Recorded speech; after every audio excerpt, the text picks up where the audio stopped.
नमस्कार, ये है इंडिया में आपका बहुत स्वागत है। भक्त और भगवान के प्रेम का एक और भाव लेकर उपस्थित हुए हैं। आशा करते हैं आपको ये पसंद आएगा। तो शुरू करते हैं। उदयपुर के समीप श्री चतुर्भुज स्वरूप का स्वामी का मंदिर है। देवाजी पंडा उसमें पुजारी थे। वे बहुत पढ़े लिखे नहीं थे, परंतु भगवान की पूजा अर्चना बड़ी श्रद्धा के साथ विधि पूर्वक करते थे। एक दिन की बात है।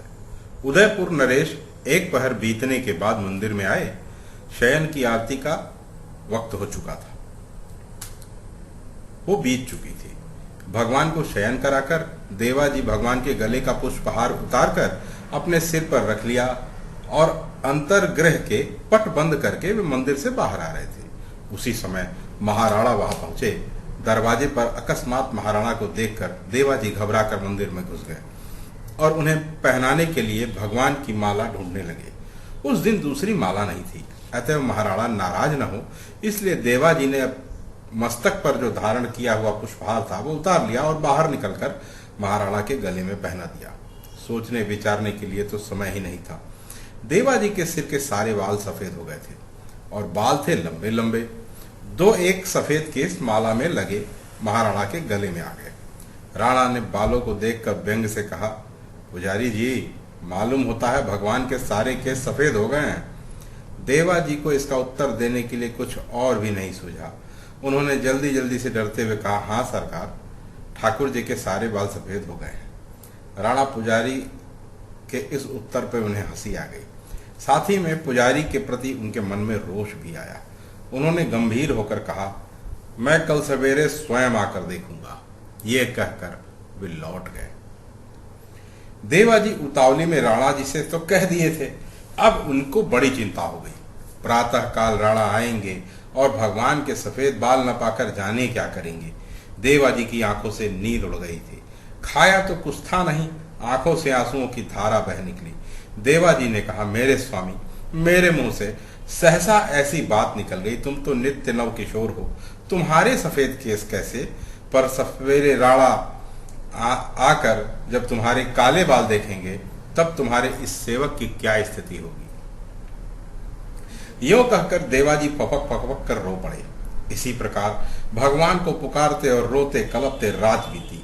प्रातः देवाजी ने नहाकर कांपते कांपते अंतर्गृह से किवाड़ खोले। उनका हृदय भय के मारे धक धक कर रहा था, किंतु किवाड़ खोलते ही देखा कल्याणमय कृपा कल्पतरु श्री विग्रह के समस्त केस शुभ्र हो गए थे, यानी श्वेत हो गए थे। देवा के हृदय की विचित्र दशा है। यह स्वप्न है कि साक्षात करुणा वरुणालय की इस अतुलनीय कृपा और दीन वत्सलता को देखकर प्रेम विवल और आनंदोन्मत्त देवा की बाह्य चेतना जाती रही।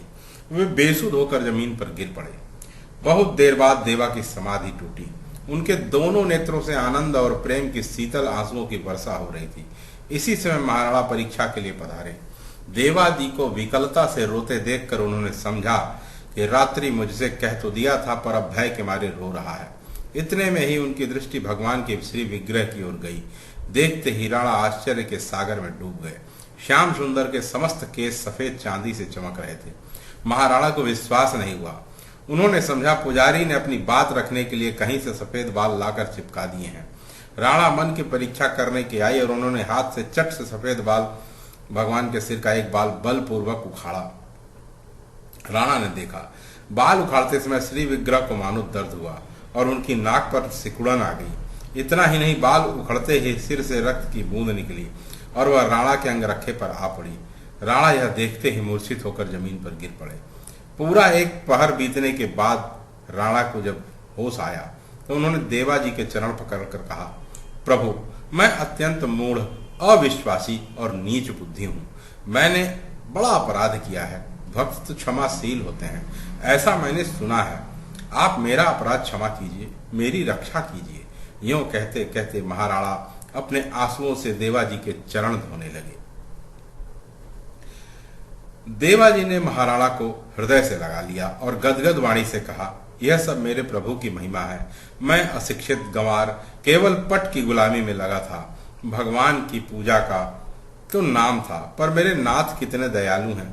जो मेरी मिथ्या पूजा पर भी इतने प्रसन्न हो गए और मुझ नालायक की बात रखने के लिए उन्होंने अपने नित्य किशोर सुकुमार विग्रह पर श्वेत केशों की विचित्र रचना कर ली।